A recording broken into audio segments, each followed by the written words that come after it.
This call is now being recorded. जी मैंने कहा आज तो सिराज साहिल ने हार मानी नहीं और सवाल जैसे दूसरे लोग कटते हैं आज सिराज साहिल कटने में मजबूर हुए।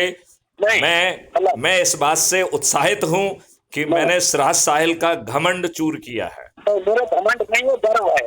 गर्व और घमंड में फर्क होता है माननीय मैं ये घमंड इसलिए कह रहा हूं कि आप जो है एक संवैधानिक प्रश्न का जवाब नहीं दे रहे हैं और सही तरीके से चर्चा को आगे नहीं बढ़ने दे रहे। सर सवाल ये नहीं उठता है कि सवाल पूछने वाला जो है जिस तरह से आंसर चाहेगा नहीं, हम आंसर नहीं चाहते तो आप बोलो कि नहीं ये आप संवैधानिक गलत स्थिति बता रहे हैं, ये बोलो ना। आप संविधान के प्रावधानों का उल्लंघन कर सकते हैं साहब, इसमें ये ताकत है, इसमें ये ताकत है, इसमें ये ताकत है।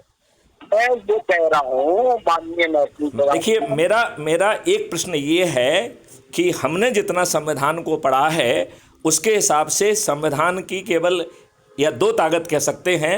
पहली ताकत है कि कैबिनेट निर्णय को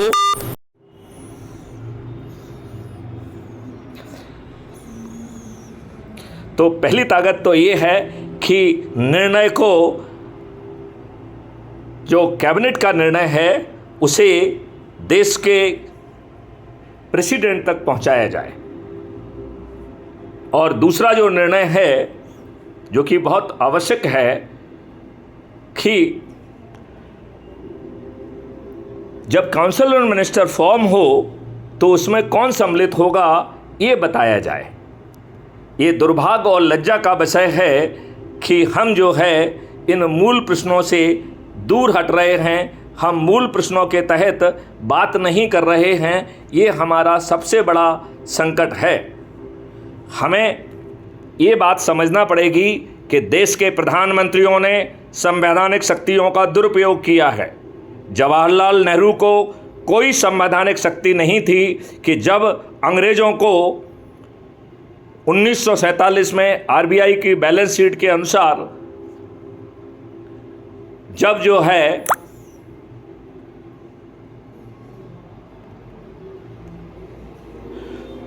बैलेंस शीट के अनुसार 700 करोड़ रुपए जनता से छिपाकर अंग्रेज़ों को देना जवाहरलाल नेहरू के संवैधानिक कृत्यों का दुरुपयोग था। जवाहरलाल नेहरू ने जीतती हुई सेना को 1948 में कश्मीर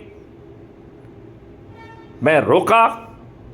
इसकी चर्चा माननीय जवाहरलाल नेहरू ने संविधान के अनुसार काउंसिल ऑफ मिनिस्टर में नहीं की। उन्होंने ये तथ्य अपने गृह मंत्री सरदार पटेल से नहीं चर्चा की।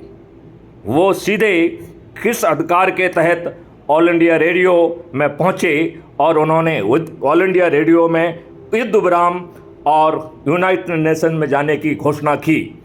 मैं तत्कालीन प्रधानमंत्री जवाहरलाल नेहरू के इस कुकृत्य, इस असंवैधानिक कृत्य के लिए उनकी भर्त्सना करता हूं। जय हिंद, जय भारत, वंदे मातरम, जय गुरुदेव।